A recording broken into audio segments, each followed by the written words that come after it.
This is the Dollemore Daily, and I'm Jesse Dollemore. Today's video is brought to you by CuriosityStream. In just a moment, I'm going to talk about an offer exclusive to you that I really think you should take advantage of. Before I get to that, though, let's talk about what is happening right now in Ukraine and the Republican response to it. The propagandizing of the horrible situation on Russia's border, on Ukraine's border. It must be said that Vladimir Putin is a bad guy. He's no friend to the United States. It should go unsaid. He is an enemy. He is the leader of a hostile foreign power. That is not to say that the people of Russia are our enemies, not at all. But Vladimir Putin is. He is an autocrat. For someone to say that Russia is a democracy is laughable. It is not. The results of an election have no outcome, have no bearing on whether or not Vladimir Putin will remain in power. Vladimir Putin killed hundreds of people in an apartment bombing to gin up support for nationalism and keep him in, or to enter him into power in 1999. Hundreds of Russians were killed at the hands of Vladimir Putin. Over 1,000 were injured. These are facts. He has journalists killed if they oppose him or report things he does not like. Citizens disappear or are poisoned who oppose him. Gay and transgender Russians are oppressed. There are gay propaganda laws that outlaw the promotion of homosexuality among minors. It is an oppressive state. And if you listen to Republicans, though, Vladimir Putin, what a swell guy. What a genius, Donald Trump says. He's savvy. He's smart. We're going to get to it. Listen, we got several clips to get to. Stick around. It is bananas what is happening in the bizarro world of the party of book banning, the party that is opposed to teaching history. It is incredible what's happening right now across conservatism in the United States. Stick around for it, because there's a ton. Before we get to it, though, a word from today's sponsor, CuriosityStream. In the depths of the pandemic, I watched a lot of streaming TV. I don't know about you, but I really felt like I consumed everything of value, as well as far too many things of zero value whatsoever. Thankfully, just as I felt my eyes were about to permanently glaze over, I discovered CuriosityStream. CuriosityStream is a subscription streaming service for those people who want to know more. Hailed as the Hulu for historians or Netflix for nerds, CuriosityStream offers thousands and thousands of documentaries and nonfiction releases, all available for less than $2 per month. So throw the streaming garbage out and go get your learn on. Head to curiositystream.com/Dollemore to save 25% off, which comes out to only $14.99 a year. Think of how much cheaper that is than most streaming services. You can't afford not to sign up. CuriosityStream features a huge spectrum of content, from documentaries on ancient insects to series about football. I personally love all the history titles, as well as anything that features David Attenborough. And all the content is available worldwide, so you don't have to worry about getting geo-blocked if you're in the remote part of Nepal. You can just continue watching that documentary about Nepal. CuriosityStream is also available on a ton of platforms: Roku, Android, Chromecast, Apple, and on and on and on. So you can use any device that you like. Join me and upgrade your streaming intake. Click the link below or go to curiositystream.com/Dollemore and save 25% right now on all the quality programming that you can handle. Let's begin with a tweet from Candace Owens. Keeping in mind that here's what I'm going to do. I'll tell you how the sausage is being made here. I'm going to show you some randos like Candace Owens. We're going to go to Tucker Carlson. We're going to go down the line all the way up into where Donald Trump. It culminates that why all of these dummies believe what they believe and say what they say is because they're taking their marching orders from Donald Trump, who was so confused last night on Laura Ingram's show. He thought that American troops were invading Ukraine. The smooth-brained rube, Donald Trump, has no understanding of what is happening. And they're taking their cues on how to believe about Russia from him. Let's begin with this tweet from Candace Owens from 2 days ago. I suggest every American who wants to know what's actually going on in Russia and Ukraine read this transcript of Putin's address. As I've said for months, NATO, under direction from the United States, is violating previous agreements and expanding eastward. We are at fault. We, meaning America. The United States of America is at fault for Russia invading Ukraine, which is going to cost them thousands of lives, if not the toppling of their democratic government. It is our fault, Candace Owens says. And if you want to know about what's going on, listen to Vladimir Putin. Read the transcript of the glorious dear leader's speech to know the truth. Which leads us to what the narrative is right now. Democrats bad. Vladimir Putin good. Up is down. Right is wrong. Bad is good. With Republicans. Watch this clip of Tucker Carlson really just laying it out.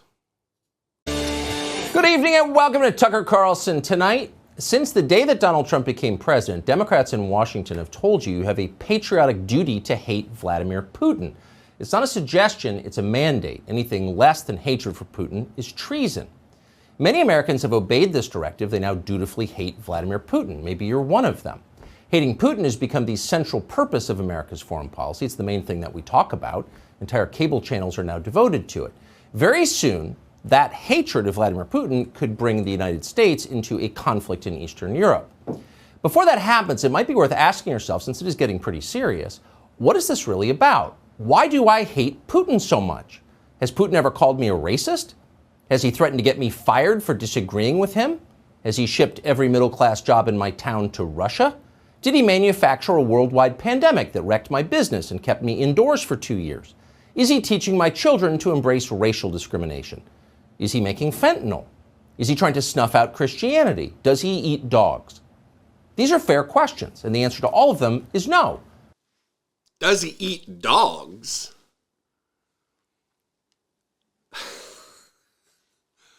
Tucker, the man who looks like a dog, who's always confused by someone showing him a magic trick. There is reason to hate Vladimir Putin. There's certainly reason to be suspicious of Vladimir Putin. Again, the reasons I gave at the top of the video. Oppression of the gay population in Russia. Killing journalists.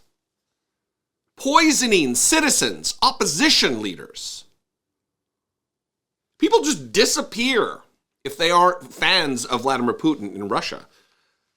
Invading a neighboring country that will result in thousands and thousands of deaths, which has already begun. Ukrainians have already fallen victim to the invasion and the incursion of Russia. But Tucker Carlson wants you to believe,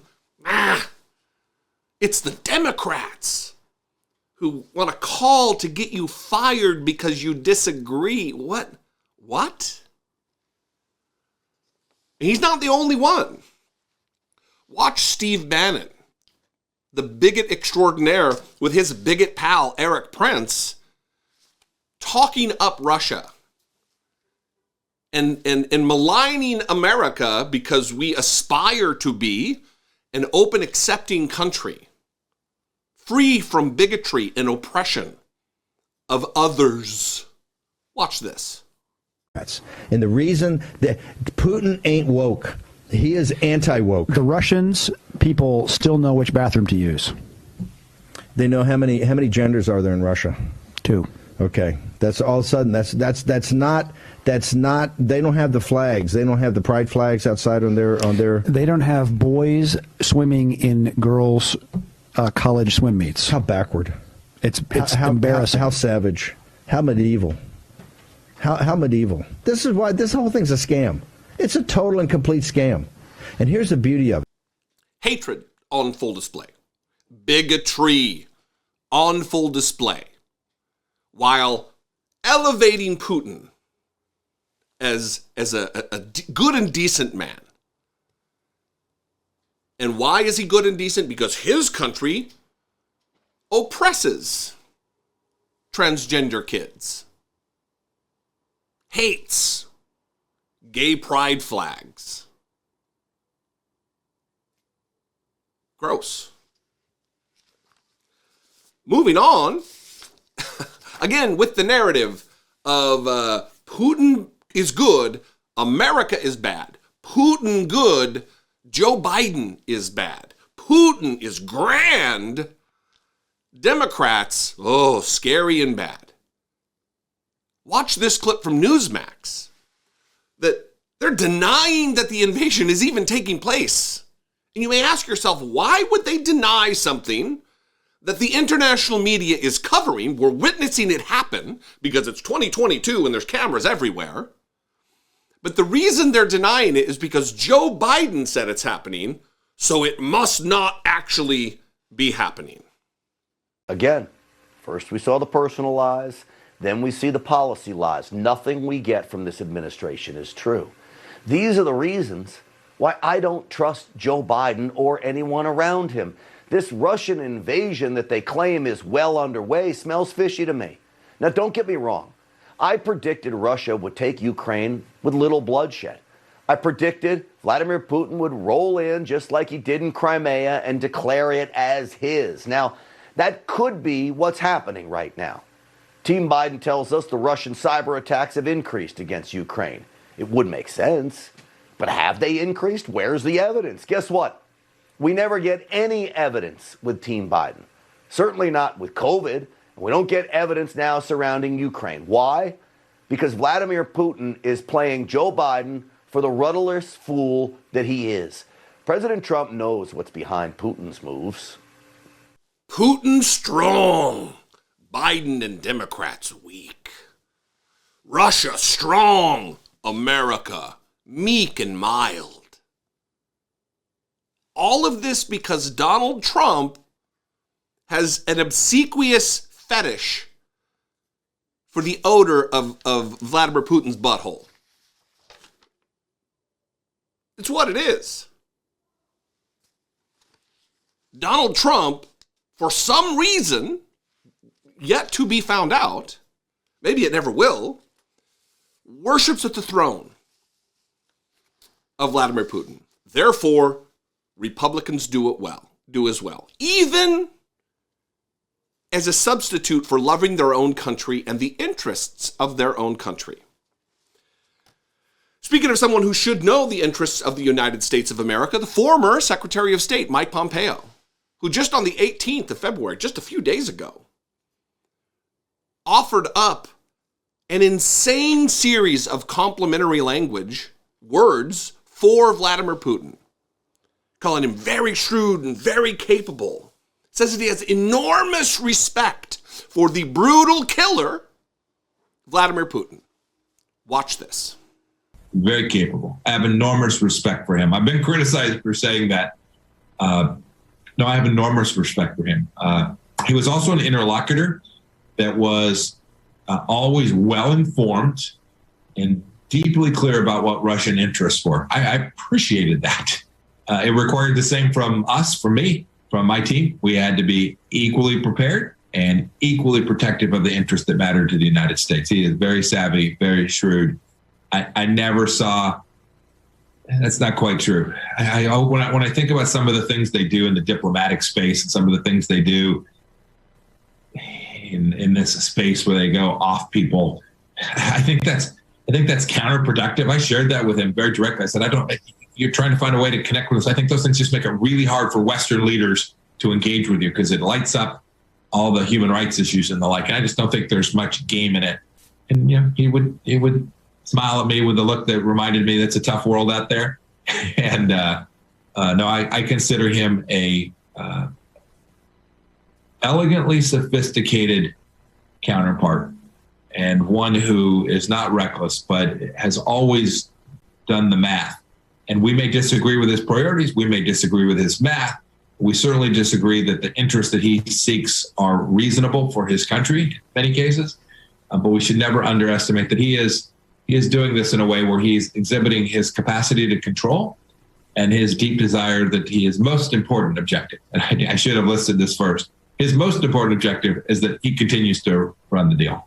Very shrewd, very capable, enormous respect for him.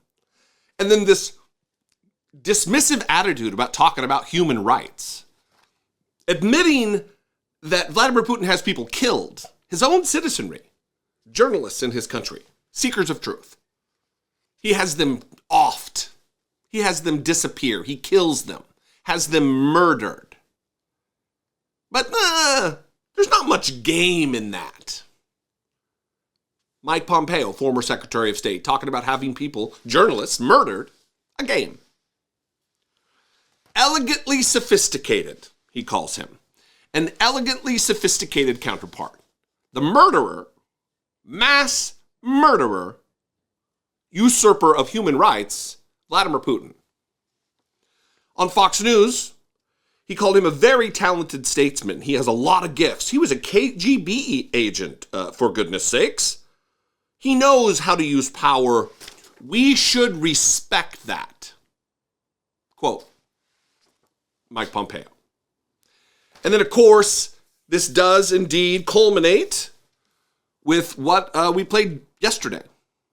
A very brief recap of Donald Trump just heaping praise upon the genius and the wonderful acts that are being taken on by Russia's peacekeeping forces.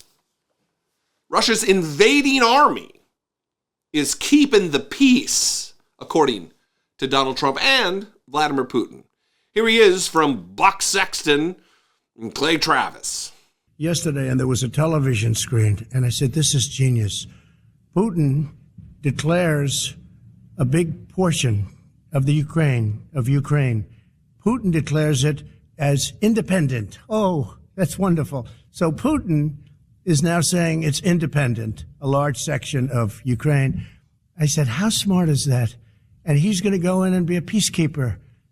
That's the strongest peace force. We could use that on our southern border. That's the strongest peace force I've ever seen. There were more army tanks than I've ever seen. They're going to keep peace all right. No, but think of it. Here's a guy who's very savvy. I know him very well, very, very well. By the way, this never would have happened with us. Had I been in office, not even thinkable. This would never have happened. But here's a guy that says, I'm going to declare a big portion of Ukraine independent. He used the word independent. And we're going to go out and we're going to go in and we're going to help keep peace. You got to say that's pretty savvy. And you know what the response was from Biden? There was no response. They didn't have one for that. Now it's very sad. And then we'll end with this. Here he is last night on Laura Ingraham's show. What an embarrassment. That this is the man whose lead they're taking on how to think about international relations related to Russia. This dopey goon who doesn't know that America isn't invading Russia with our own troops. Watch this harebrained, not a hair joke for Donald Trump, but I guess it works as one. Watch this moment from last night. Remarkable. Monitor this, continue to monitor his statements. We'll go back to President Trump for a quick reaction. We had a kind of a really pathetic display from the Ukrainian President Zelensky earlier today, President Trump, where he, in Russian, he doesn't like to speak Russian, but in Russian, he was essentially imploring Vladimir Putin not to invade his country. And now we basically have the Ukrainian ambassador to the United Nations looking like a defeated man. Your final reaction? Well, I think the whole thing, again, would have never happened. It shouldn't happen. And it's a very sad thing. But you know what's also very dangerous is you told me about the amphibious attack by Americans. You shouldn't be saying that because you and everybody else shouldn't know about it. They should do that secretly, not be doing that through the great Laura Ingraham. They should be doing that secretly. Nobody should know that, Laura. And, you know, no, that was the Russian. Those are the Russian amphibious landing. No, I thought you said that. I thought you said that we were sending people in. No, okay. I did not. No. That would be news. That would be news. All, and you know what? Hey, that's all we need. That'll be next. Okay. Now we ought to protect our own borders. You know, we ought to get to the southern border and start protecting the southern border. That'll be next, says dopey Donald Trump, who Republicans have just surrendered their critical thinking skills to. What's Donald Trump think about this? Because that's what I want to believe. What's Vladimir Putin say about this? Because that is what I want to believe. What do you believe? What do you think? I'd love to know. You can call, leave me a brief voicemail, 714-576-4054. Email me, daily@dollemore.com. And listen, if I bring you some value, if I do something for you on a daily basis or a weekly basis, please consider supporting my work, helping produce what I do here. It is a time-intensive thing to comb through the vast reaches of the internet to find the stupidity of conservatives and Republicans. And I would appreciate your help. You can click the join button below this video. Become a channel member for as little as $1.99 a month, or you can go over to patreon.com/IDoubtItPodcast. Both those are fantastic ways to help support and produce what I do here. You can also follow me on social media. Sound off there. I am at Dollemore just about everywhere. Thanks for your time and attention. Hope your thoughts and your support is with the Ukrainian people today, because they are indeed in need of it. When an outsized percentage of the American people believe the nonsense and the propaganda and the lies that germinate out of Russia and get puked onto the American people through Fox News and Newsmax and OAN and every other wacky conspiratorial propaganda network in the United States. I love you guys. I'll see you next time. Until I do, be genuine. Take care of one another.